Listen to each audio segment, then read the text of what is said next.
Good afternoon everybody. तो BPSC prelims special batch में आप सभी लोगों का स्वागत है। तो दोस्तों आज हमारी अगली क्लास में देखते हैं आगे। तो आगे सभी लोग आप स्टार्ट किया जाए। कोई लास्ट क्लास में आपको कोई डाउट हो किसी को साइंस की में तो आप लोग पूछ सकते हैं।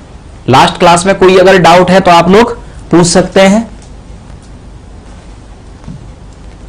तो सबसे पहले तो आपके जो कॉमन डाउट है वो समझना आपके राहुल झा, ठीक है। ये जो आपके बैच है इसमें आपको सब कंप्लीट कराया जाएगा, आपको दूसरी जगह से कुछ पढ़ने की जरूरत नहीं है। बाकी का जो पीडीएफ कुछ सिलेक्टेड पीडीएफ आपको दी जाएंगी टेलीग्राम चैनल पर, ठीक, उससे आपका काम हो जाएगा, ठीक है। इसके बाद में नेक्स्ट, अब नेक्स्ट आगे याद रखना। अब दूसरा याद रखना टाइम के लिए, दूसरा हम आपको ये बता दें कि आप लोगों को अपने घर पर बैठना होता है और टीचर को स्टूडियो में क्लास लेने आना होता है, ठीक है। तो यहां कई बार ऐसा होता है कि रास्ते में ट्रैफिक हो गया या कोई बात हो गई तो उसमें 5-10 मिनट टीचर लेट हो सकता है। तो टीचर अगर 5-10 मिनट अगर आपके लेट है तो इसका मतलब ये नहीं है कि वो जानबूझ के लेट है, उसके पीछे भी आपके कोई और कारण हो सकते हैं, ठीक। आप लोग किसी एडमिनिस्ट्रेटिव सर्विसेज की तैयारी कर रहे हो तो थोड़ा सा आप लोग पेशेंस रखना सीखो, ठीक है।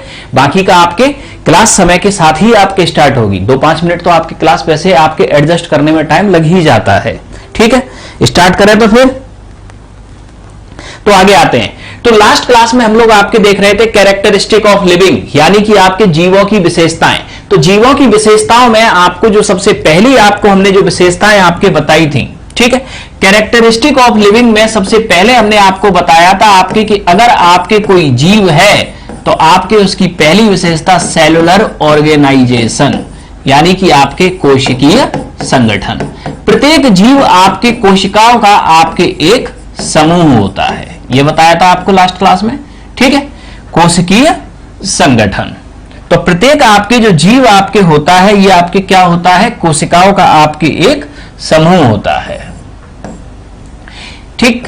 इसके बाद में सेकेंड आपकी विशेषता क्या बताई थी, अगर आपके कोई लिविंग है तो उसके अंदर आपके हमेशा होंगी कोई ना कोई metabolic reactions. Metabolic reactions, metabolic reactions यानी कि आपके उपापचयी क्रियाएं, उपापचयी क्रियाएं, ठीक है। अब यहां मेटाबॉलिक रिएक्शन से अब आपके तात्पर्य क्या है, all biochemical reactions inside the living, जीवों के अंदर आपके होने वाली समस्त जैव रासायनिक अभिक्रियाएं, ठीक है। तो जीवों के अंदर होने वाली आपकी जो समस्त जैव रासायनिक आपके अभिक्रियाएं हैं उन्हें कहते हैं मेटाबॉलिक रिएक्शंस। 2 रिएक्शंस आपको बताई, कैटाबॉलिज्म एंड एनाबॉलिज्म, ठीक है। अब इसके बाद में कैटाबॉलिज्म आपके कौन सी रिएक्शन है, जहां आपके कॉम्प्लेक्स मॉलिक्यूल स्मॉल मॉलिक्यूल में टूटता है और इस प्रोसेस में आपके एनर्जी रिलीज होती है। वहीं आपके एनाबॉलिज्म आपके कौन सी रिएक्शन है, जहां आपके स्मॉल मॉलिक्यूल या सिंपल मॉलिक्यूल जुड़कर कॉम्प्लेक्स मॉलिक्यूल बनाते हैं और इसमें आपके एनर्जी एब्जॉर्ब होती है, ठीक है। इसके बाद में आपके नेक्स्ट तीसरी प्रोसेस जो हमने आपको बताई वो आपको बताई क्या, रेस्पिरेशन। रेस्पिरेशन यानी कि आपके श्वसन, रेस्पिरेशन यानी कि आपके श्वसन। श्वसन आपके क्या था, acquired energy by gaseous exchange, गैसीय विनिमय के द्वारा ऊर्जा की प्राप्ति। और गैसीय विनिमय आपके किसका होगा, O2, ये सेल तक जाएगी और आपके जब O2 सेल में पहुंचेगी तो एरोबिक रेस्पिरेशन, कोशिकीय श्वसन होगा। उसके दौरान आपके CO2 आपके मुक्त होगी और CO2 आपके वापस आएगी। तो gaseous exchange O2 and CO2, ठीक है। ये हम लोगों ने आपके देखा। अब इसके बाद में नेक्स्ट आप आगे याद रखना, रेस्पिरेशन के बाद में आपके जो नेक्स्ट आपके प्रोसेस या नेक्स्ट आपके कैरेक्टर, फोर्थ डाइजेशन। अब डाइजेशन या डाइजेशन के अलावा हम दूसरे शब्दों में बोले तो न्यूट्रिशन, नॉट डाइजेशन। डाइजेशन तो आपके होगा, न्यूट्रिशन जो आपके अगली प्रोसेस है। अगर आपके कोई जीव है तो उसके अंदर जो प्रक्रिया आपकी होगी वो होगी आपके कौन सी, पोषण, ठीक है। अब पोषण में आपके क्या होता है या पोषण का आपके अर्थ क्या होता है, पोषण यानी कि आपके acquired energy by food stuff. Acquired energy by food stuffs यानी कि खाद्य पदार्थों से ऊर्जा ग्रहण करने की प्रक्रिया, खाद्य पदार्थों से ऊर्जा ग्रहण करने की प्रक्रिया। ठीक है, तो खाद्य पदार्थों से ऊर्जा ग्रहण करने की आपकी ये जो प्रक्रिया है उसी को हम क्या कहते हैं, न्यूट्रिशन। न्यूट्रिशन की जरूरत आपके लिविंग्स में आपके पड़ती क्यों है? क्योंकि अगर कोई लिविंग है तो उसे आपके अपनी रूटीन एक्टिविटीज को परफॉर्म करने और बॉडी ग्रोथ एंड डेवलपमेंट के लिए एनर्जी चाहिए, और ये एनर्जी आपकी उस लिविंग को आपके कहां से मिलेगी? न्यूट्रिशन यानी कि पोषण से। पोषण में हम क्या करेंगे? हम फूड स्टफ को इंटेक करेंगे, वो फूड स्टफ का डाइजेशन होगा और डाइजेशन के दौरान हमें आपके प्राप्त होगी क्या? एनर्जी। ठीक है, ये आपकी अगली प्रोसेस आपके एनर्जी। ठीक,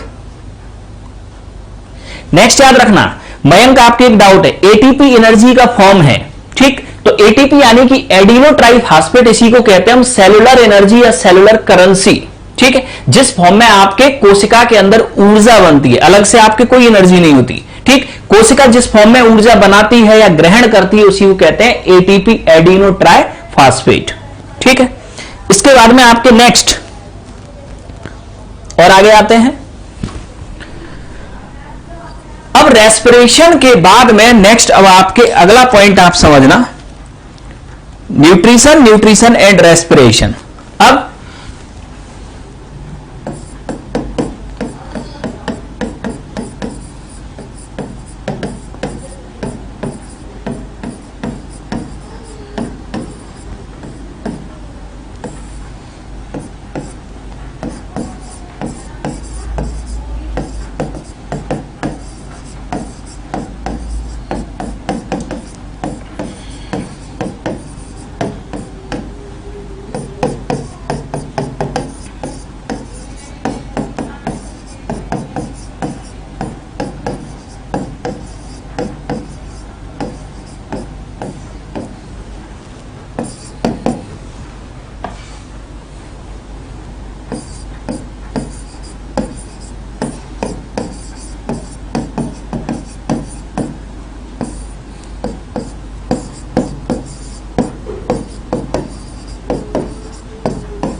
अब नेक्स्ट आगे समझना, एक्सक्रीशन। अब एक्सक्रीशन यानी कि आपके उत्सर्जन, एक्सक्रीशन आपके यानी कि उत्सर्जन। अब उत्सर्जन में अब आप आगे याद रखना इसका मतलब क्या होता है। ठीक, अब हम आपके जो फूड स्टफ खाते हैं तो बॉडी के अंदर 100% फूड का तो डाइजेशन नहीं होगा, उसमें कुछ रेसिडुअल्स भी तो होंगे, कुछ बेस्ट होगा। ठीक, फूड में से कुछ टॉक्सिन्स भी आपके निकलते होंगे। तो बॉडी के अंदर जो आपके बेस्ट मटेरियल, टॉक्सिन्स, रेसिडुअल्स, ये जो सब होते हैं उनको बॉडी से बाहर निकालने की जो प्रक्रिया होती है उसी को कहते हैं हम क्या? एक्सक्रीशन यानी कि उत्सर्जन। ठीक है, इसके बाद में नेक्स्ट अगला पॉइंट याद रखना आप, मोशन। मोशन यानी कि आपके गमन। मोशन का मतलब आपके क्या है? एक स्थान पर खड़े रहकर हिलना डुलना, यानी कि हम यहां खड़े हैं, यहां आपके हिलना डुलना, ये कहलाता है मोशन। ठीक है, अब एक स्थान पर रह के हिलना डुलना, ये तो प्लांट भी हिल सकते हैं, हवा के द्वारा हिल जाए प्लांट, एनिमल भी हिल सकते हैं। ठीक है, तो स्टैटिक मूवमेंट, एक प्लेस पे खड़े रह के हिलना डुलना मोशन, और दूसरा कंसेप्ट होता है लोकोमोशन यानी कि अनुगमन। लोकोमोशन का मतलब है कि हम अभी हैं यहां, थोड़ी देर बाद आ जाएं आपके यहां। इसका मतलब एक प्लेस से दूसरे प्लेस पे जो मूवमेंट होता है उसे कहते हैं लोकोमोशन। ठीक है, तो ये मोशन एंड लोकोमोशन आपके हुए। अब लोकोमोशन आपके सिर्फ और सिर्फ किसकी विशेषता होती है? एनिमल्स की, प्लांट्स की विशेषता नहीं है। ठीक, यानी कि ऐसा नहीं है कि आपकी जो बरगद का पेड़ आपके सुबह घर के बाहर खड़ा है और शाम को घर के पीछे पहुंच जाए, जो पेड़ जहां खड़ा है वो तो वहीं रहेगा। ठीक, ऐसा हो सकता है कि आप घर के आगे सुबह खड़े और शाम को घर के पीछे पहुंच जाओ। तो लोकोमोशन सिर्फ और सिर्फ एनिमल्स में होगा, प्लांट्स में नहीं। ठीक है, अब इसके बाद में नेक्स्ट आगे याद रखना, तो ये आपने देखा क्या? Motion and locomotion. ठीक, इसके बाद में नेक्स्ट अगला आपके और महत्वपूर्ण गुण याद रखना,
नेक्स्ट उज्जवल सिन्हा। फुल वीडियो में आपको क्या देखना है? जितना बोर्ड का वीडियो होता है उतना आता है, कंप्लीट इतना दिख रहा है ना जो बोर्ड पे लिखा हुआ है, बस इतना ही आपको देखना जरूरी है। स्टूडियो थोड़ी देखना है फुल वीडियो में आपको।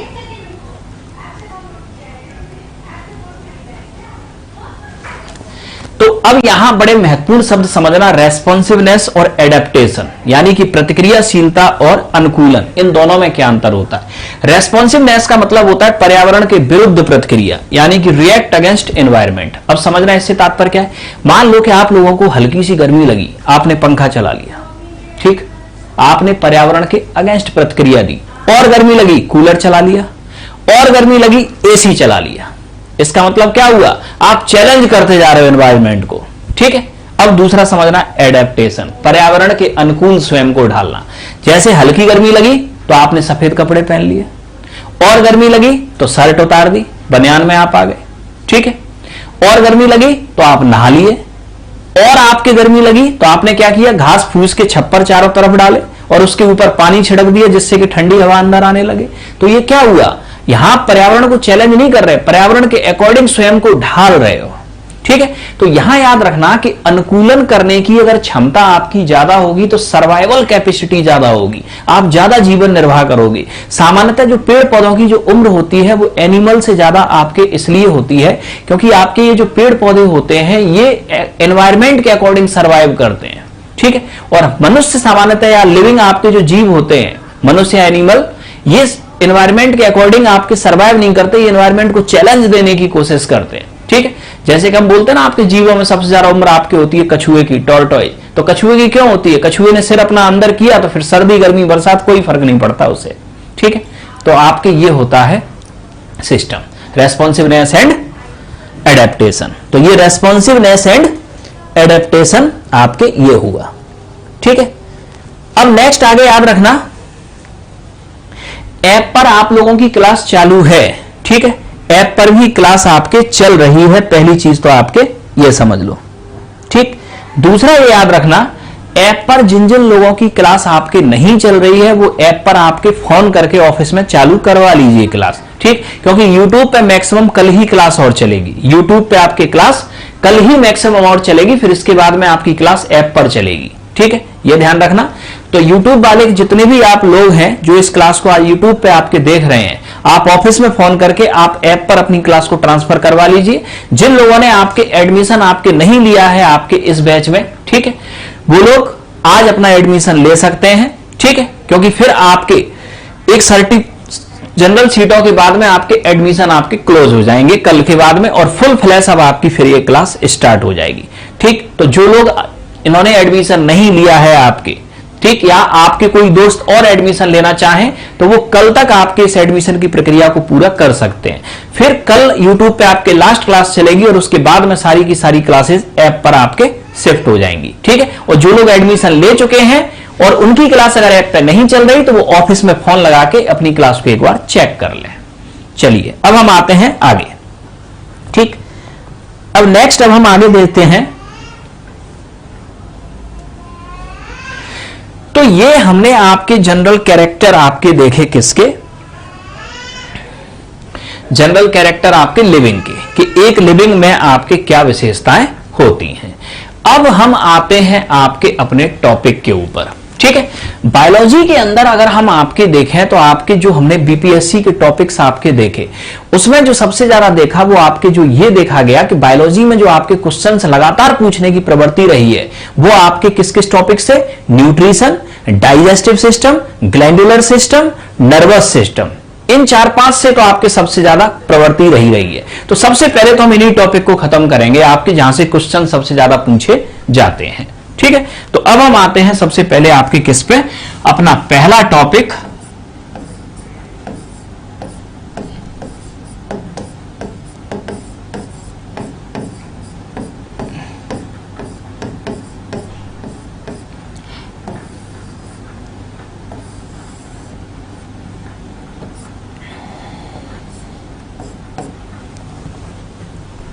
तो सबसे पहला हम लोगों का आपके जो टॉपिक है वो है आपके क्या? न्यूट्रिशन। न्यूट्रिशन यानी कि आपके पोषण, ठीक है। अब पोषण की अगर हम आपकी बात करें, ठीक, राहुल जी आपका डाउट है कितने एटीपी मिलकर आपके ग्लूकोज बनाते हैं? एटीपी मिलकर ग्लूकोज नहीं बनाते। आपके जब ग्लूकोज का एक मॉलिक्यूल टूटता है, ग्लूकोज का कितना मॉलिक्यूल? एक मॉलिक्यूल, एक अणु जब आपके ग्लूकोज का आपके जो ब्रेक आपके होता है, ठीक है, ये जो टोटल एनर्जी बनाता है ये बनाता है कितने एटीपी? 38 एटीपी। कितने एटीपी? 38 एटीपी, ठीक है। आगे हम चल के देखेंगे कि ये जो आपके 38 एटीपी एनर्जी है इसमें से 2 एटीपी एनर्जी बनती है किसके अंदर?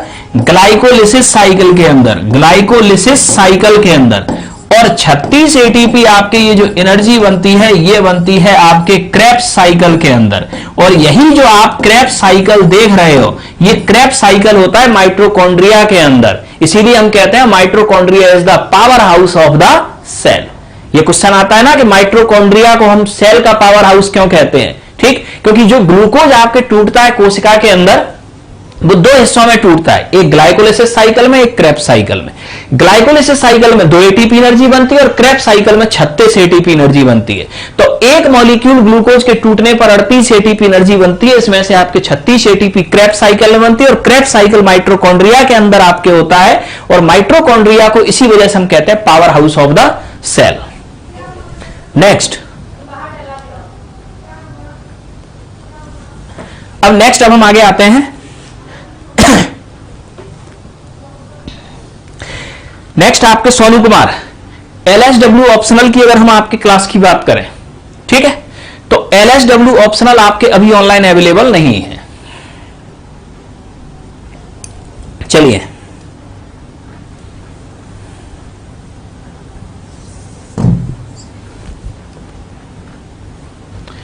तो न्यूट्रिशन यानी कि हम अगर पोषण की आपके बात करें तो पोषण आपके हम कहते किसे हैं, ठीक है। तो न्यूट्रिशन यानी कि आपके पोषण हमने क्या बताया? खाद्य पदार्थों से ऊर्जा ग्रहण करने की प्रक्रिया, acquired energy by food steps. तो खाद्य पदार्थों से ऊर्जा ग्रहण करने की जो प्रक्रिया आपके होती है उसे कहते हैं न्यूट्रिशन। अब क्वेश्चन आपके ये आया कि न्यूट्रिशन की जरूरत हमें क्यों पड़ती है, तो क्यों पड़ती है, ठीक, न्यूट्रिशन की जरूरत हमें इसलिए आपके पड़ती है, ठीक, किस लिए आपके पड़ती है, जिससे कि हम आपके क्या, जो हमारी बॉडी है, जो हमारी बॉडी है, अब आप कुछ काम करें ना करें, आप भले ही पूरे दिन सोते रहें, लेकिन बॉडी के अंदर जो ऑर्गन है वो तो अपना काम करेंगे। तो उन ऑर्गन्स को काम करने के लिए आपके जो एनर्जी चाहिए वो कहां से आएगी, वो न्यूट्रिशन से आएगी। इसके अलावा body growth and development, body growth and development, शारीरिक वृद्धि और विकास, ये आपके किससे होगा, ये न्यूट्रिशन से होगा, ठीक है। तो न्यूट्रिशन आपके है क्या, खाद्य पदार्थों से ऊर्जा ग्रहण करने की प्रक्रिया। न्यूट्रिशन की आपकी जरूरत क्यों पड़ती है, तो न्यूट्रिशन की आपकी जरूरत हमें पड़ती आपके इसलिए है, ठीक, इसलिए पड़ती है जिससे कि हम ऊर्जा ग्रहण कर सकें, जो अपनी रूटीन एक्टिविटीज है उनको संचालित करने के लिए, और बॉडी ग्रोथ एंड डेवलपमेंट कर सकें। अब आते हैं हम इसके बाद आगे, ठीक है। अब नेक्स्ट आगे समझना, अब न्यूट्रिशन में आपको जो समझना है वो अब आप समझो। न्यूट्रिशन की आपकी सिचुएशंस, न्यूट्रिशंस की आपकी सिचुएशंस यानी कि न्यूट्रिशंस की आपकी कितनी स्थितियां हो सकती हैं।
अब यहां हम अगला आपके पॉइंट समझें।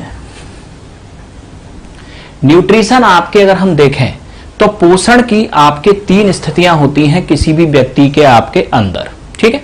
एक स्थिति होती है प्रॉपर न्यूट्रिशन सुपोषण, एक स्थिति अंडर न्यूट्रिशन अल्प पोषण, और तीसरी स्थिति मल न्यूट्रिशन कुपोषण, ठीक है। इन तीनों स्थितियों का आपके मतलब क्या होता है, ठीक, इन तीनों स्थितियों का आपके मतलब क्या होता है, तो यह समझना। प्रॉपर न्यूट्रिशन आपके एक ऐसी स्थिति होती है जहां प्रत्येक व्यक्ति एक बैलेंस डाइट लेता है, प्रत्येक व्यक्ति एक संतुलित आहार लेता है। संतुलित आहार से आपके तात्पर्य क्या है, आपको दिन भर में जितनी कार्बोहाइड्रेट की जरूरत है उतना कार्बोहाइड्रेट, जितनी फैट की जरूरत है उतना फैट, जितनी प्रोटीन की जरूरत है उतना प्रोटीन, ठीक है। अब इसके बाद में आपके बैलेंस डाइट का मतलब जिस मात्रा में जितने पोषक तत्व चाहिए उतने मात्रा में पोषक तत्व लेना। अंडर न्यूट्रिशन का आपके मतलब आपके अल्प पोषण का क्या होता है, डाइट में 1 या 2 पोषक तत्वों की कमी, डाइट में 1 या 2 पोषक तत्वों की कमी, ये आपके क्या कहलाता है, अंडर न्यूट्रिशन, ठीक है। इसके बाद में नेक्स्ट मल न्यूट्रिशन याद रखना। मल न्यूट्रिशन का मतलब होता है डाइट में ज्यादातर पोषक तत्वों की कमी।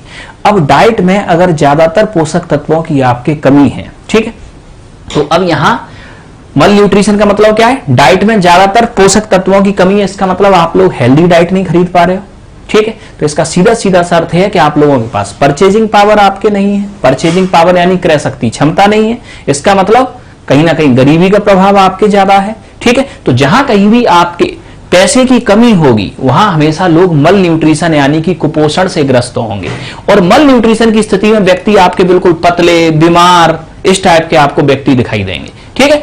जबकि आपकी जो प्रॉपर न्यूट्रिशन या सुपोषण वाली स्थिति होगी यहां हमेशा हेल्दी लोग आपको दिखाई देंगे, ये मेंटली और फिजिकली क्या होंगे, हेल्दी होंगे, ठीक है। तो हमें अगर स्वस्थ रहना है और बॉडी ग्रोथ एंड डेवलपमेंट को प्रॉपर करना है तो हमें हमेशा एक बैलेंस डाइट लेनी चाहिए, यानी कि प्रॉपर न्यूट्रिशन, ठीक है। प्रॉपर न्यूट्रिशन अगर हम लेंगे तो मेंटली और फिजिकली हम हेल्दी रहेंगे। वहीं अंडर न्यूट्रिशन और मल न्यूट्रिशन की स्थितियां बॉडी के अंदर आपके ग्रोथ और डेवलपमेंट को तो प्रभावित करेंगी ही करेंगी, इसके अलावा बॉडी के अंदर कई बीमारियों को आपके जन्म दे देंगी, अंडर न्यूट्रिशन और मल न्यूट्रिशन की आपकी सिचुएशन। अब यहां एक पॉइंट आप लोगों को याद रखना है कि अक्सर आपका एक क्वेश्चन पूछा जाता है, आपका एक अक्सर क्या पूछा जाता है, क्वेश्चन पूछा जाता है। अब क्या क्वेश्चन पूछा जाता है ये अब हम देख लें, ठीक है। क्वेश्चन आपके पूछा जाता है कैलोरी कंजप्शन या कैलोरी उपभोग को लेके, क्या पूछा जाता है आपके, कैलोरी कंजप्शन या कैलोरी उपभोग को लेके, ठीक। क्वेश्चन आपके ये पूछा जाता है कि एक स्वस्थ व्यक्ति को कितने कैलोरी आपके लेना चाहिए, ठीक है। अब यहां आप याद रखना प्रत्यक्ष और अप्रत्यक्ष रूप से जरूरी नहीं है कि आप जो कुछ आप इकोनॉमी में पढ़ो वो आपके डाटा हो, ठीक। जैसे कि आप पढ़ते हो इकोनॉमी में आपके कि शहरी क्षेत्र में 2100 कैलोरी प्रत्येक व्यक्ति को आपके लेना चाहिए और ग्रामीण क्षेत्र में 2400 कैलोरी, इस आधार पर इकोनॉमी में गरीबी रेखा का निर्धारण किया गया है। तो ये 2100 आया कहां से, कहीं से तो आया होगा ना, कभी सोचने की कोशिश की है, ठीक, कि क्यों 2100 का स्टैंडर्ड आपके यहां लिया गया है। तो अब यहां सोचना, आप आगे समझना, एक क्वेश्चन आपके अक्सर पूछा जाता है कैलोरी कंजप्शन से, इसे ध्यान रखना, कैलोरी कंजप्शन।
तो ये कैलोरी कंजप्शन ये कैलोरी कंजप्शन आप लोग अब याद कर लेना यहां।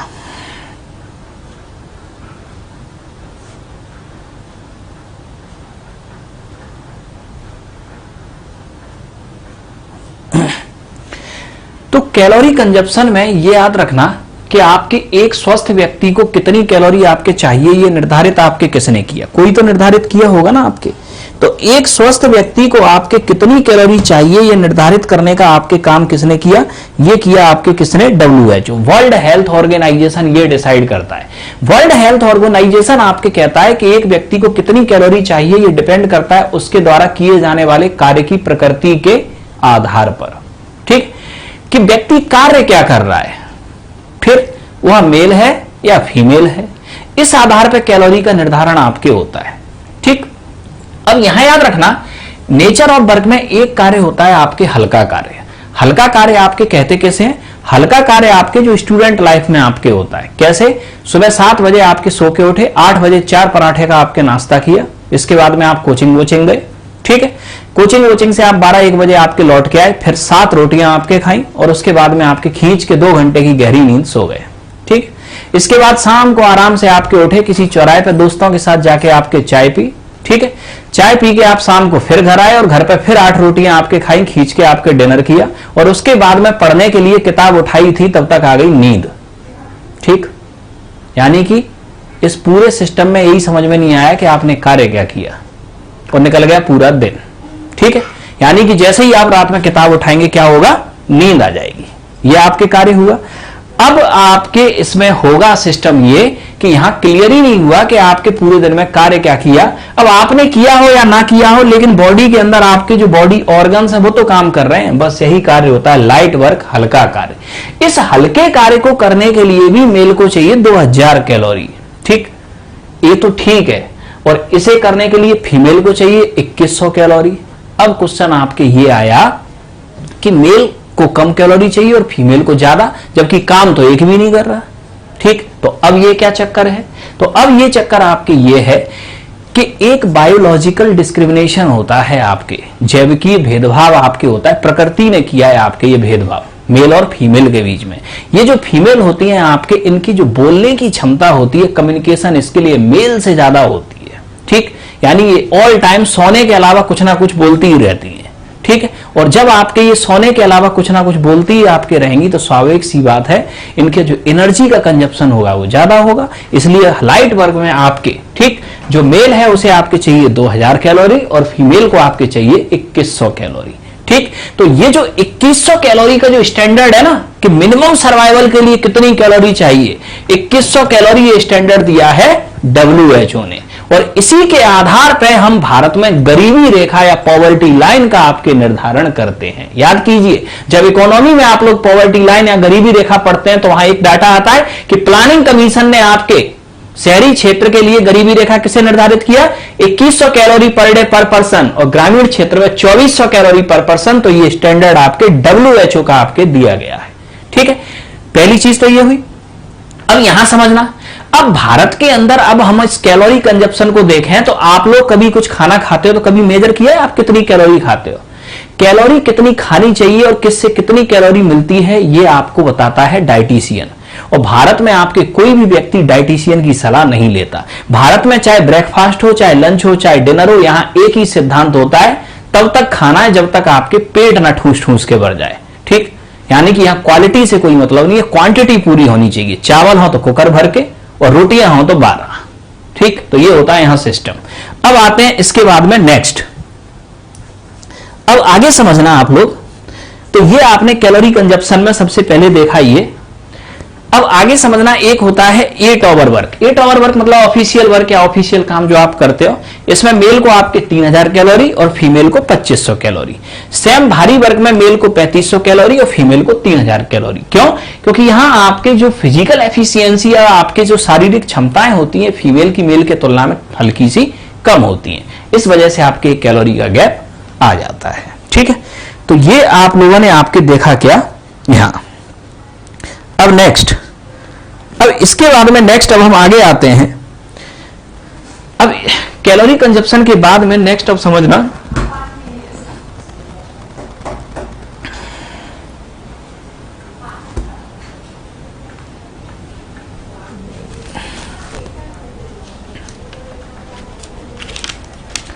Methods of nutrition, methods of nutrition.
Next,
next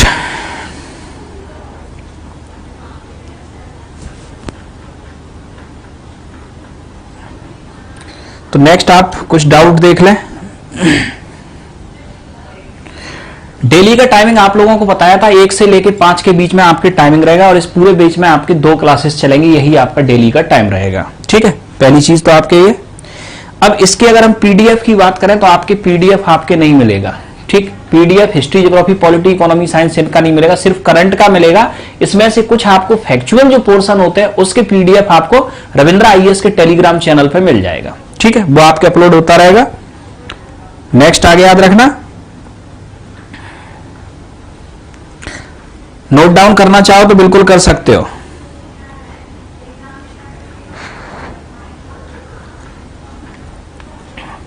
voice में आपके क्या सभी को प्रॉब्लम आ रही है?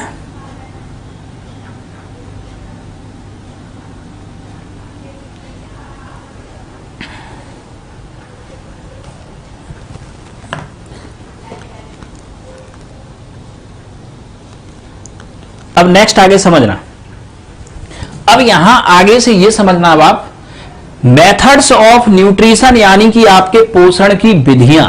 अगर हम पोषण की विधियों के आधार पर अगर हम देखें, किसके आधार पर? पोषण की विधियों के आधार पर, तो पूरे लिविंग किंगडम को हम दो हिस्सों में क्लासिफाई करते हैं। पूरे आपके लिविंग किंगडम को हम कितने हिस्सों में बांटते हैं? दो हिस्सों में आपके बांटते हैं। कौन कौन से दो हिस्सों में? एक ऑटोट्रॉफ और दूसरा हीट्रोट्रॉफ। ठीक है, पोषण के आपके न्यूट्रिशन की मेथड्स के आधार पर लिविंग किंगडम दो हिस्सों में आपके डिवाइड होता है, एक ऑटोट्रॉफ और एक हीट्रोट्रॉफ। ऑटोट्रॉफ यानी स्वपोषी, हीट्रोट्रॉफ यानी कि आपके परपोषी। अब यहां याद रखना, यहां एक वर्ड है ऑटो और दूसरा है ट्रॉफ, यहां एक वर्ड है हीट्रो और दूसरा है ट्रॉफ।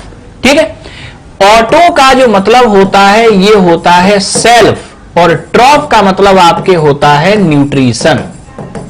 ठीक है, हीट्रो का जो मतलब होता है ये होता है अदर्स, और ट्रॉफ का मतलब आपके यहां होता है न्यूट्रिशन।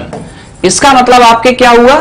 ऑटोट्रॉफ जो अपना भोजन स्वयं बनाए उन्हें कहते हैं हम ऑटोट्रॉफ। और ऑटोट्रॉफ आपके कौन हो सकते हैं? जिनके अंदर प्रकाश संश्लेषण की प्रक्रिया होती हो, और प्रकाश संश्लेषण सिर्फ आपके होगा प्लांट किंगडम के अंदर। ठीक, ऑटोट्रॉफ जो अपना भोजन स्वयं बनाए। अपना भोजन स्वयं कौन बनाएगा? ठीक, जिसके अंदर प्रकाश संश्लेषण की क्रिया होती हो। या अपना भोजन बनाने से मतलब यह नहीं है कि आपको दाल भात चोखा बनाना आता है तो आप भी ऑटोट्रॉफ हैं। ठीक है, यहां आपके जिसके अंदर फोटोसिंथेसिस होता होगा, ठीक, उसे ऑटोट्रॉफ की कैटेगरी में रखेंगे। ठीक, नहीं तो आप लोग बोलेंगे नहीं सर हमें भी आता है दाल रोटी चावल बनाना, हम भी ऑटोट्रॉफ हैं, तो आप लोग ऑटोट्रॉफ नहीं हो।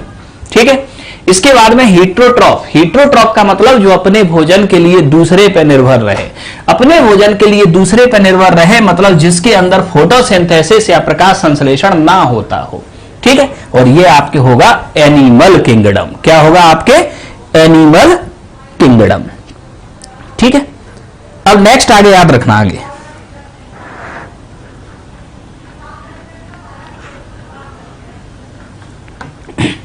साउंड प्रॉब्लम जो आप लोग बता रहे हो, सिर्फ इतना बताओ क्या वॉइस फट रही है या वॉइस कम आ रही है? अपनी एक्चुअल प्रॉब्लम साउंड की आप बताओ, उसके अकॉर्डिंग उसको सही करने की कोशिश की जाए। एक्चुअल प्रॉब्लम जो भी साउंड की है, वॉइस कम आ रही है या वॉइस फट रही है, बस सिर्फ इतना बताओ, तो उसको फिर टेक्नीशियन को बुला के उसको दिखाया जाए।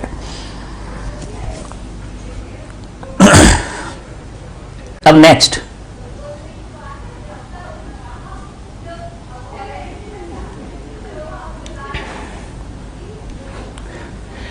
अब नोट डाउन करने वाली अगर हम बात करें आपके, तो नोट डाउन करने की जगह आपके स्क्रीनशॉट आप ले लो, वो ज्यादा बेहतर रहेगा। ठीक है, नोट डाउन तो आप बाद में भी कर सकते हो, आप स्क्रीनशॉट आप ले लो। ठीक, ऐप पर आपके स्क्रीनशॉट का फीचर आपके आज या कल में आपके चालू हो जाएगा। अगर नहीं होगा, आपके बीच में आपके ब्लॉक था कुछ समय के लिए, ठीक, तो आप स्क्रीनशॉट लेने में ज्यादा ट्रस्ट करो, बाद में आप नोट डाउन करते रहना। क्लास में हम लोग समझने पे फोकस करेंगे। ठीक है,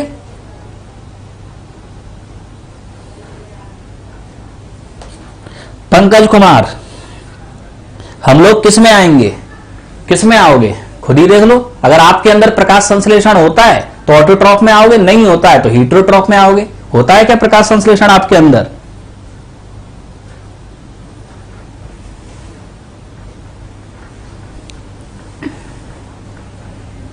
चलो नेक्स्ट आते हैं। अब यहां आगे समझना,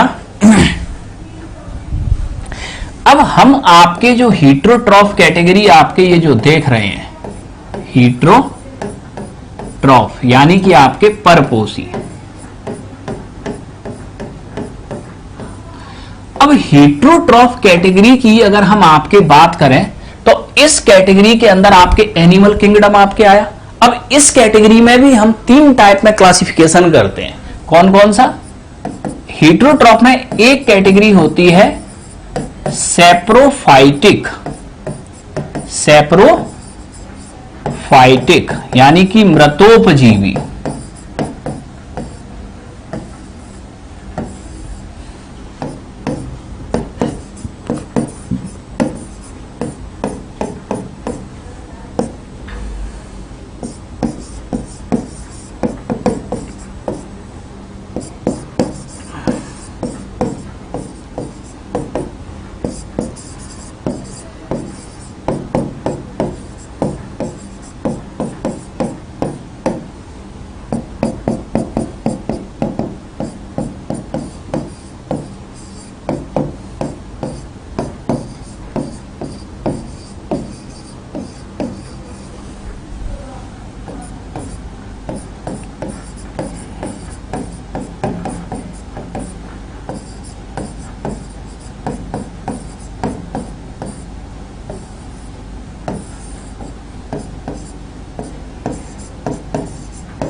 नेक्स्ट, ये जो आप लोगों का स्क्रीनशॉट वाला आपके डाउट है, स्क्रीनशॉट वाला आपके आजकल में चालू हो जाएगा। ये बीच में आपके बंद करा दिया गया था सिक्योरिटी रीजन से, ठीक है। इसमें दोबारा कोडिंग होके जल्दी चालू हो जाएगा स्क्रीनशॉट वाला डाउट।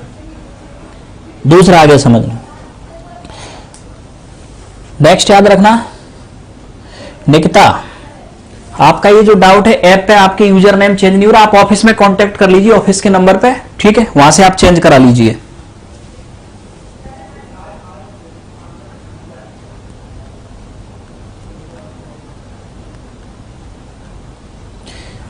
इमरान, आपकी ऐप में प्रॉब्लम आ रही है कि लैपटॉप में आपके एप्लीकेशन रन नहीं हो रहा, आप भी एक बार ऑफिस में कांटेक्ट कीजिए, ठीक। कोई विंडो इशू हो सकता है आपके में।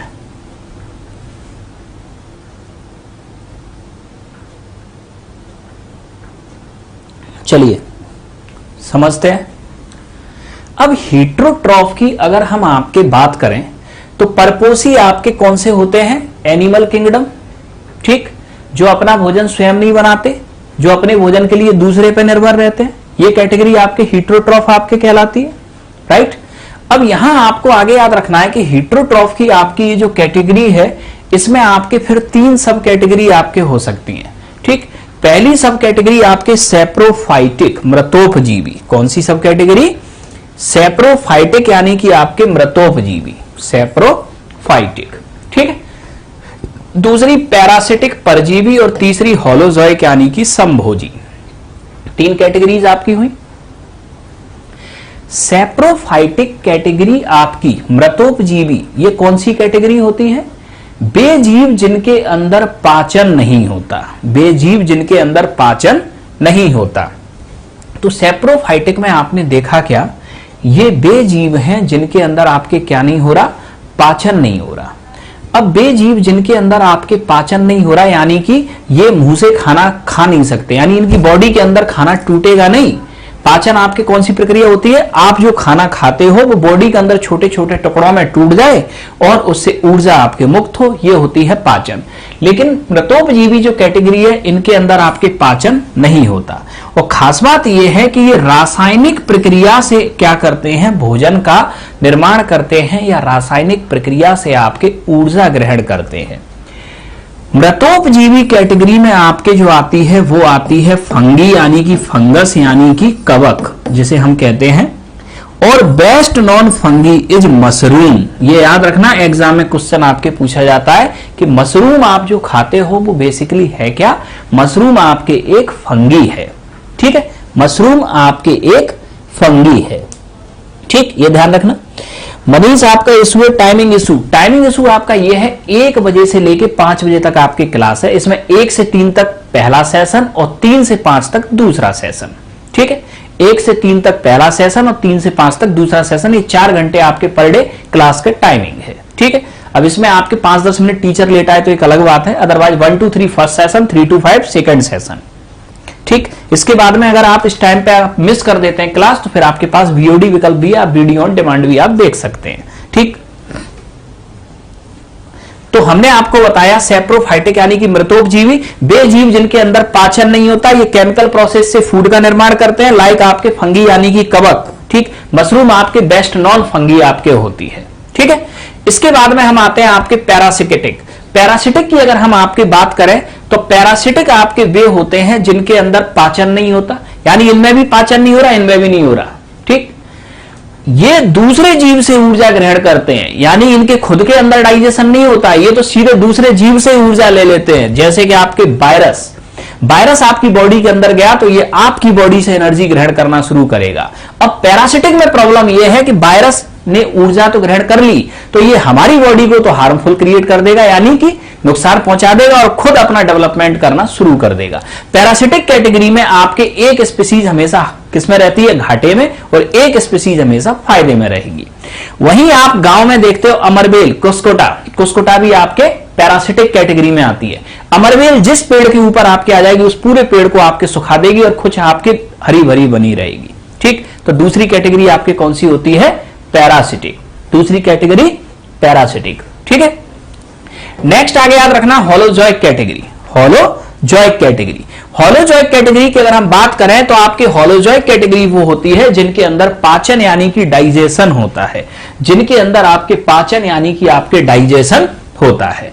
अब यहां आपके याद रखना सेप्रोफाइटिक और पैरासिटिक डाइजेशन नहीं होता। सेप्रोफाइटिक केमिकल प्रोसेस से फूड बनाते हैं और पैरासिटिक दूसरे से फूड लेते हैं। ठीक है, दोनों में डिफरेंस हुआ। होलोजोइक के अंदर आपके डाइजेशन होगा, इनके अंदर आपके पाचन होता है। ठीक है, अब होलोजोइक आपके वह कैटेगरी जिनके अंदर पाचन होता है, इसका मतलब ये मुंह से खाना खाएंगे, इनटेक फूड स्टफ। ठीक, अब इस कैटेगरी को फिर हम 4 सब कैटेगरी में बांटेंगे। कौन कौन सी, पहला शाकाहारी जैसे गाय बैल भैंस, दूसरा मांसाहारी लॉइन, तीसरा सर्वाहारी ओमनिवोरस जैसे कि आपके मनुष्य। ठीक, इसके बाद में अपघटक स्कैवेंजर्स। अपघटक में आपके क्या होते हैं, अपघटक में आपके बे लिविंग आते हैं जो डेड एनिमल और डेड प्लांट पे आपके निर्भर होते हैं। तो अपघटक में आपके बे लिविंग्स आपके आते हैं जो डेड एनिमल और डेड प्लांट पे आपके डिपेंड करते हैं। डेड एनिमल या डेड प्लांट पे आपके क्या करते हैं, डिपेंड करते हैं। उन्हें हम क्या कहते हैं, आपके स्कैवेंजर्स यानी कि आपके अपघटक। ठीक है, अब यहां आगे याद रखना अपघटक में लायक आपके वल्चर, गिद्ध। अब गिद्ध क्या है, कोई मरा हुआ जानवर है उसके ऊपर निर्भर करेगा। लोमड़ी, ये सब क्या है आपके, ये स्कैवेंजर्स हैं आपके। ठीक है, तो ये आपके शाकाहारी, मांसाहारी, सर्वाहारी और अपघटक। ये हम लोगों ने आपके देखा क्या, मेथड्स ऑफ न्यूट्रिशन यानी कि आपके पोषण की विधियां। ठीक, मेथड्स ऑफ न्यूट्रिशन। अब इसके बाद में नेक्स्ट अब हम आते हैं न्यूट्रिएंट्स यानी कि आपके पोषक तत्व। न्यूट्रिएंट्स यानी कि आपके पोषक तत्व।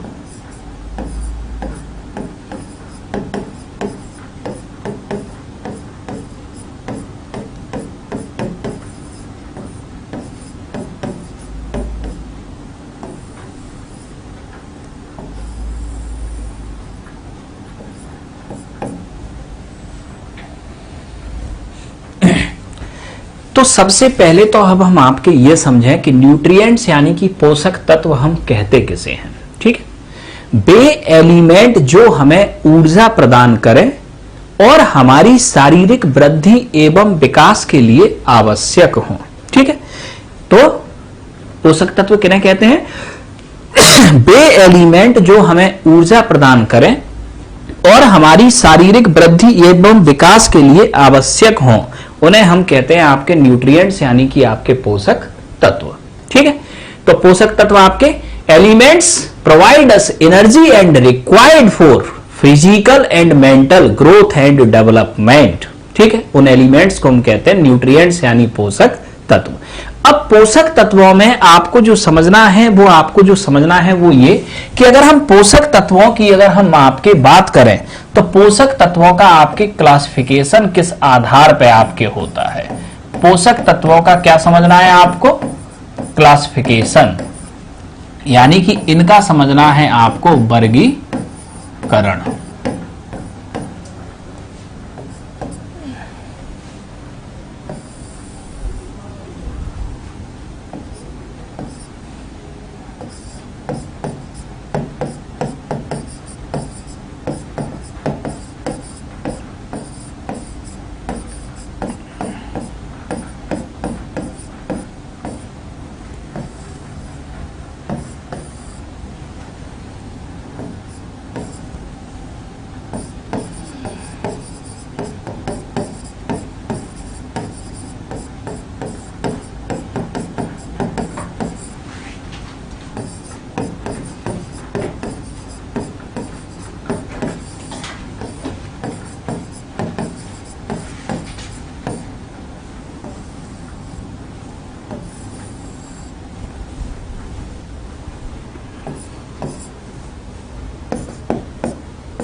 एक इंफॉर्मेशन याद रखना आप सब लोग, ये जो आपके बीपीएससी आपके जो चैरिटी बैच है, इसकी फीस आपके आज रात को 12 बजे तक ही सिर्फ 99 रुपीज है। ठीक है, रात में 12 बजे के बाद इस बैच की जो आपकी फी होगी ये आपकी इंक्रीज हो जाएगी। इसलिए आप अपने दोस्तों को जो उनको भी एडमिशन लेना है उनसे बोल दीजिए कि रात में 12 बजे से पहले एडमिशन ले लें। ठीक है, रात में 12 बजे के बाद इस बैच की फी आपके इंक्रीज हो जाएगी।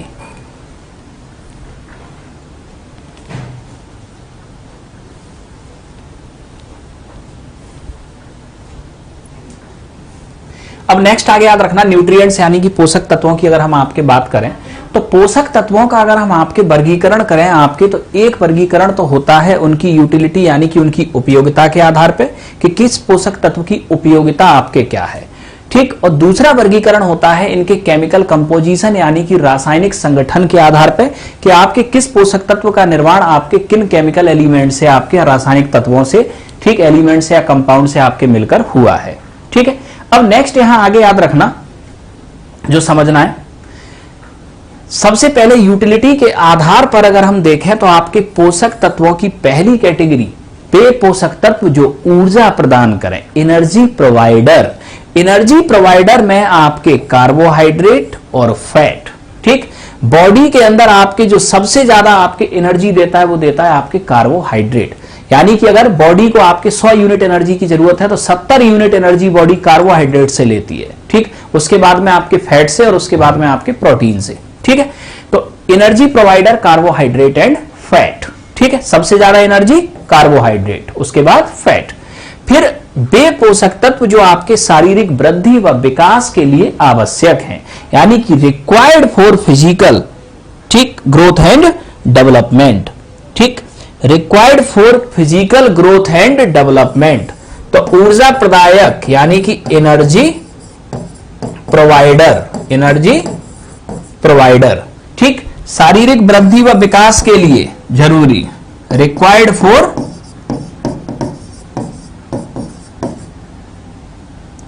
Growth and development, required for growth and development. ठीक है, तीसरा उपापचय नियंत्रक, metabolic regulator, metabolic regulator, metabolic regulator. और चौथा आनुवांशिकी वाहक, जेनेटिक कैरियर, जेनेटिक कैरियर। तो 4 पार्ट में हमने इन पोषक तत्वों को आपके बांट दिया। ठीक है, तो एनर्जी प्रोवाइडर आपके होते हैं कार्बोहाइड्रेट और फैट, पहली category. Required for growth and development, यानी शारीरिक वृद्धि और विकास के लिए जो आवश्यक पोषक तत्व होता है वो होता है आपके क्या, प्रोटीन। उपापचयी नियंत्रक, मेटाबॉलिक रेगुलेटर। अब मेटाबॉलिक रेगुलेटर आपके हम कहते कैसे हैं, वे न्यूट्रिएंट्स जो बॉडी के अंदर मेटाबॉलिक रिएक्शंस को रेगुलेट करें, ठीक, यानी कि कैटाबॉलिज्म एंड एनाबॉलिज्म को, ठीक है, उन्हें कहते हैं मेटाबॉलिक रेगुलेटर। ठीक है, जैसे कि आप लोग देखते हो कि जब कभी भी आपकी तबीयत आपके खराब हो, फीवर आ जाए या कोई तबीयत खराब हो, तो क्या होता है, आपको भूख लगना कम हो जाती है, ठीक, बॉडी में वीकनेस आपके आ जाती है। ये क्यों होता है, क्योंकि बॉडी के अंदर की जो मेटाबॉलिक रिएक्शंस है वो आपके काम नहीं करती। तो आप हमेशा देखना, जब भी आपको फीवर आएगा तो डॉक्टर फीवर के लिए क्या देगा, एक टेम्परेचर कम करने वाली टेबलेट, एक एंटीबायोटिक और साथ में देगा आपको मल्टीविटामिन और मिनरल्स की टेबलेट। ये मल्टीविटामिन और मिनरल्स मेटाबॉलिक रेगुलेटर होते हैं, जो मेटाबॉलिक रिएक्शंस आपके वर्क नहीं कर रही है, इनको द्वारा चालू कर देते हैं। ठीक है, तो उपापचयी नियंत्रक यानी कि मेटाबॉलिक रेगुलेटर, और मेटाबॉलिक रेगुलेटर होते हैं विटामिन एंड मिनरल्स। क्या होते हैं आपके ये, विटामिन एंड मिनरल्स। ठीक, ये हमने आपके देखा। अब इसके बाद में नेक्स्ट याद रखना, आनुवांशिक वाहक, जेनेटिक कैरियर। जेनेटिक कैरियर आपके हम कहते किसे हैं, वे आपके तत्व जो आपके पीढ़ी दर पीढ़ी आगे गुणों को क्या कर दें, ट्रांसफर कर दें। ठीक है, यानी कि आपके एक पीढ़ी से दूसरी पीढ़ी तक आपके क्या लेके जाएं, जो गुणों को आपके ट्रांसफर कर दें, उन्हें कहते हैं हम जेनेटिक कैरियर। ठीक है, अब जेनेटिक कैरियर की अब अगर हम आपके बात करें, जेनेटिक कैरियर की अगर हम आपके बात करें, तो जेनेटिक कैरियर ये होता है न्यूक्लिक एसिड। ठीक है, जो आपके किस फॉर्म में, डीएनए एंड आरएनए की फॉर्म में होता है, जो आपके किस फॉर्म में होता है, डीएनए एंड आरएनए की फॉर्म में होता है। ठीक है, तो आपके जेनेटिक कैरियर साउंड आ रहा है, ये डाउट है आपके, मनीषा राय, नो साउंड, सुनाई दे रहा है आवाज सबको। तो नेक्स्ट, यूटिलिटी के आधार पर आपके 4 प्रकार के पोषक तत्व। पहला, ऊर्जा प्रदायक, energy provider, carbohydrate and fat, शारीरिक वृद्धि विकास के लिए जरूरी, required for growth and development, protein, उपापचयी नियंत्रक, metabolic regulator, vitamin and minerals, और आनुवांशिकी वाहक, जेनेटिक कैरियर, जो आनुवांशिक गुणों का एक पीढ़ी से दूसरी पीढ़ी में ट्रांसफर करते हैं, वो होते हैं न्यूक्लिक एसिड। और बॉडी के अंदर जो न्यूक्लिक एसिड होता है वो डीएनए और आरएनए की फॉर्म में होता है। तो ये आप लोगों ने देखा न्यूट्रिएंट्स का क्लासिफिकेशन में किस आधार पर, यूटिलाइजेशन यानी कि आपके उपयोगिता के आधार पर। किस आधार पर आपने देखा, यूटिलाइजेशन यानी कि उपयोगिता के आधार पर। अब आते हैं इससे आगे। ठीक है, अब नेक्स्ट आते हैं हम केमिकल कंपोजिशन यानी कि रासायनिक संगठन के आधार पर। ठीक है, रासायनिक संगठन के आधार पर आपके न्यूट्रिएंट्स।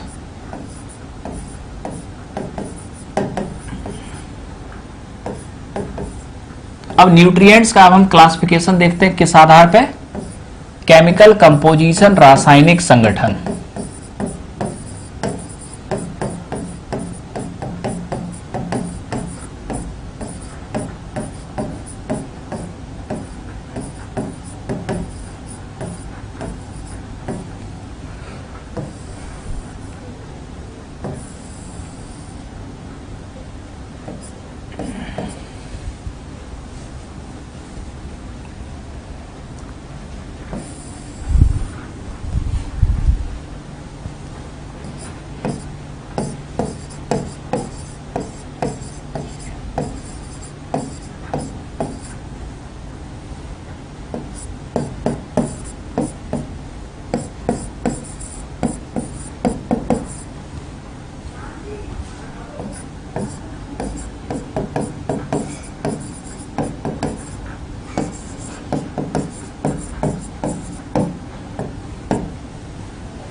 इमरान, इमरान अगर आपका ऐप लैपटॉप पे नहीं चल रहा, आप एक बार ऑफिस फोन लगा लो, हो सकता है कोई प्रॉब्लम टेक्निकल आ रही हो।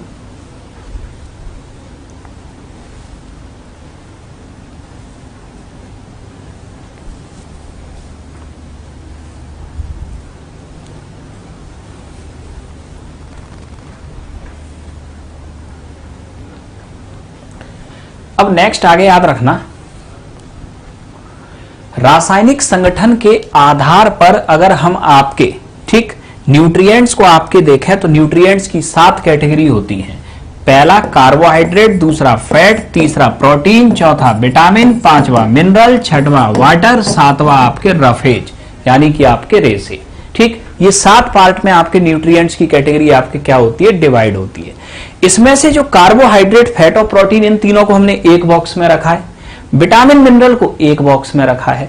ठीक है, वाटर को आपके क्या है, अलग रखा है, और रफेज को अलग रखा है। अब इसको समझना, कार्बोहाइड्रेट, फैट और प्रोटीन, इन तीनों को हम कहते हैं मैक्रो न्यूट्रिएंट्स। बॉडी को ज्यादा मात्रा में जरूरत इन तीनों की पड़ती है। ठीक है, बॉडी में सबसे जो महत्वपूर्ण काम आपके करते हैं वो ये तीनों ही न्यूट्रिएंट्स करते हैं।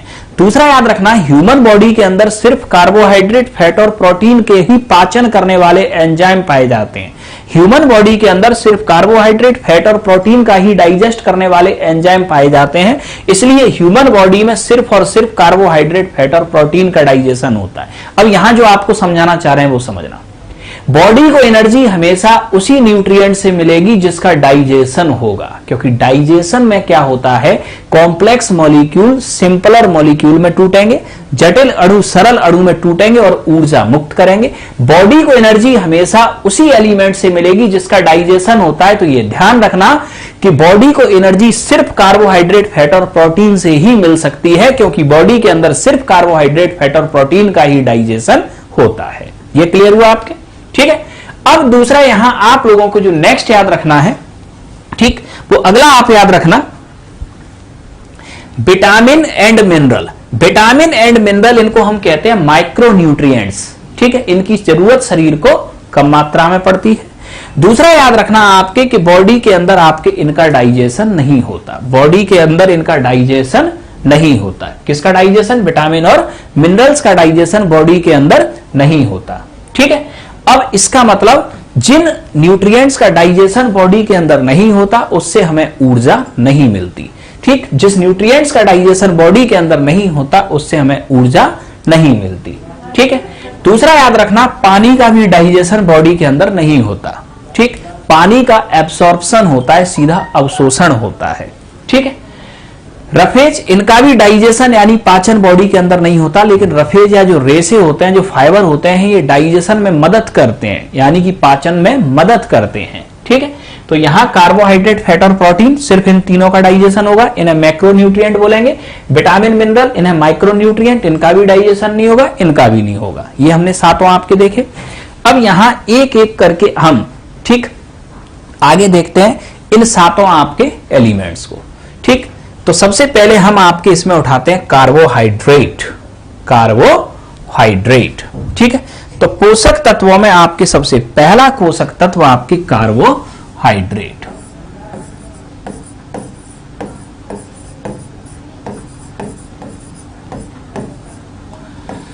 समझ आ रहा है आप सब लोगों के? समझने में कोई दिक्कत तो नहीं हो रही? अगर समझ में आ रहा है तो कमेंट बॉक्स में लिखो। अगर कोई डाउट लग रहा है या समझने में कोई दिक्कत हो रही है तो आप वो भी लिखो।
अब कार्बोहाइड्रेट के बारे में आप लोग याद रखना कि ये जो आपके कार्बोहाइड्रेट है, सबसे पहले तो आपके ये होता क्या है, बड़े आराम से हम समझते हैं इसे। सबसे पहले तो यहां आप एक वर्ड समझ लो, एक एक पॉइंट को आप समझना, ठीक है। कार्बोहाइड्रेट हमने आपको बताया ये कार्बन, हाइड्रोजन और ऑक्सीजन के कंपाउंड हैं, कार्बन, हाइड्रोजन एंड ऑक्सीजन के कंपाउंड। अब केमिस्ट्री के अंदर आप लोगों ने पढ़ा होगा कि कंपाउंड आपके हम कहते कैसे हैं। जब कभी भी आपके दो या दो से अधिक एलिमेंट आपके एक निश्चित अनुपात में मिल जाएं, तब आपके ये बनाते हैं क्या, कंपाउंड, ठीक है। जब दो या दो से अधिक एलिमेंट एक निश्चित अनुपात में मिल जाएं तो ये क्या बनाएंगे, कंपाउंड। जैसे कि आपके एक हमने एलिमेंट लिया हाइड्रोजन और एक एलिमेंट लिया आपके ऑक्सीजन, अगर ये हाइड्रोजन और ऑक्सीजन 2:1 में मिल जाए तो ये बना देंगे आपके क्या, H2O, यानी कि पानी। तो H2O क्या हो गया, कंपाउंड हो गया। किसका कंपाउंड हो गया, हाइड्रोजन और ऑक्सीजन का कंपाउंड हो गया, ठीक है। तो आपने देखा क्या, कंपाउंड हम कहते कैसे हैं, जब दो या दो से अधिक तत्व एक निश्चित अनुपात में मिला दिए जाएं। जैसे कि हाइड्रोजन और ऑक्सीजन को 2:1 में मिला दोगे तो क्या बन गया, पानी, H2O, ठीक है। इसके बाद में आप याद रखना, तो ये कंपाउंड है, तो इसका मतलब क्या हुआ, कार्बोहाइड्रेट के अंदर कार्बन, हाइड्रोजन और ऑक्सीजन एक निश्चित अनुपात में मिल रहे हैं, और ये जो अनुपात है वो है CnH2nOn, और n बराबर मिनिमम 6, यानी कि आपके C6H12O6, ठीक है। हम सामान्यतः हेक्सोज शुगर की बात करते हैं, ठीक है। शुगर पेंटोज भी होती है, हेक्सोज भी होती है। हेक्सोज मतलब जहां कार्बन के मिनिमम 6 मॉलिक्यूल हो, ठीक है। तो कार्बन के आपके मिनिमम 6 मॉलिक्यूल कार्बन, तो 12 हाइड्रोजन और वो ऑक्सीजन। इस हेक्सोज शुगर को हम कहते हैं ग्लूकोज, जो सामान्यतः हम जिसका यूज करते हैं, ठीक है। तो अब यहां आपके कार्बोहाइड्रेट कार्बन, हाइड्रोजन और ऑक्सीजन के कंपाउंड होते हैं। सामान्य सूत्र इनका होता है CnH2nOn, ठीक है, यानी C6H12O6, ठीक। ये आपके बेसिक कार्बोहाइड्रेट ग्लूकोज होता है, ठीक है। अब कार्बोहाइड्रेट के अंदर अगर आप देखोगे तो हाइड्रोजन और ऑक्सीजन का अनुपात कितना होता है, 2:1, 2:1। तो कार्बोहाइड्रेट के अंदर हाइड्रोजन और ऑक्सीजन का जो आपके अनुपात आपके होता है वो होता है कितना, 2:1, यानी कि आपके 2:1, ठीक है, 2:1। अब नेक्स्ट आप आगे समझना, 1 ग्राम कार्बोहाइड्रेट अगर आपके बर्न होता है, कितने ग्राम, 1 ग्राम। 1 ग्राम कार्बोहाइड्रेट बॉडी में आपके जब बर्न होगा, मतलब जिसका पाचन होगा, तो 1 ग्राम कार्बोहाइड्रेट का जब पाचन आपके होगा तो बॉडी में जो आपके एनर्जी मिलती है वो मिलती है कितनी, 4.3 कैलोरी। कितनी एनर्जी, 4.3 कैलोरी। इसके बाद में याद रखना, कार्बोहाइड्रेट का जो फंक्शन आपके होता है ये होता है एनर्जी प्रोवाइड करना, यानी कि आपके ऊर्जा प्रदान करना। एनर्जी प्रोवाइड करना यानी कि आपके ऊर्जा प्रदान करना, ठीक है। और कार्बोहाइड्रेट के जो प्रमुख आपके स्रोत हैं, आलू, केला और व्हीट, गेहूं, सबसे ज्यादा मिलता है आपके किसमें, बनाना, केले में, ठीक है। फिर पोटैटो, ठीक। तो ये आपके मेजर सोर्स हैं किसके, कार्बोहाइड्रेट के। अब हम आते हैं इससे आगे, ठीक। अब यहां नेक्स्ट आगे याद रखना आप लोग, ये आप लोगों ने यहां तक देखा, तो ये आपने बेसिक एलिमेंट आपने क्या देखा, कार्बोहाइड्रेट, ठीक है। तो आप लोगों ने यहां आज की क्लास में इतना समझा, ठीक। धीरे धीरे हम क्लास की स्पीड को बढ़ाएंगे, ठीक। 1, 2, 3 दिन थोड़ा सा पहले हम ये मान के चल रहे हैं कि आप बस हैबिचुअल हो रहे हो हमारे साथ में, ठीक है। जैसे जैसे आप लोग हैबिचुअल आप होते जाओगे वैसे वैसे क्लास की स्पीड आपकी खुद ही बढ़ती जाएगी, ठीक है। क्योंकि हमारा उद्देश्य ये है कि आपको सब्जेक्ट समझ में भी आ जाए और आप उससे रिलेटेड क्वेश्चंस एग्जाम में आप सॉल्व भी कर सको। तो इस उद्देश्य से हम इस क्लास को आगे लेके चलेंगे, ठीक है। अब दूसरा एक महत्वपूर्ण सूचना आप सभी लोग याद रखना, आज रात को 9 बजे इस साल का जो आईएएस प्रीलिम्स का जो पेपर हुआ है वो होगा आपके डिस्कशन अपने यूट्यूब चैनल के ऊपर, ठीक है। यह हुआ तो YouTube चैनल, FB, फेसबुक के ऊपर और ऐप के ऊपर। ऐप में फ्री वीडियोज, जिन लोगों ने ऐप डाउनलोड किया हुआ है उसमें फ्री वीडियोज में आपको उसका डिस्कशन दिखाई दे जाएगा। तो YouTube Ravindra's IAS, Facebook Ravindra IAS और ऐप, ठीक, इसमें फ्री वीडियोज में इसका आपके डिस्कशन होगा, ठीक। तो आप में से अगर कोई भी देखना आप चाहें इस लाइव डिस्कशन को, आपके यूपीएससी प्रीलिम्स 2020 आपके इस पेपर को, तो आप रात में 9 बजे आप क्या कीजिए, आप इस माध्यम से आप जुड़े रहिए, ठीक है। या आपके दोस्तों में से कोई भी देखना चाहें तो आप इस डिस्कशन को देख सकते हैं, पूरी तरह से आपके निःशुल्क डिस्कशन है आपके ये, ठीक है। तो ये आपके यहां तक हुआ, इससे आगे हम लोग आपके समझेंगे अपनी नेक्स्ट क्लास में, ठीक है। अब बीच में आपके 5-7 मिनट का एक ब्रेक होगा और इसके बाद हम फिर साजिया मैम आपकी बिहार स्पेशल क्लास को आपकी को कंटिन्यू करेंगी। Thank you all of you.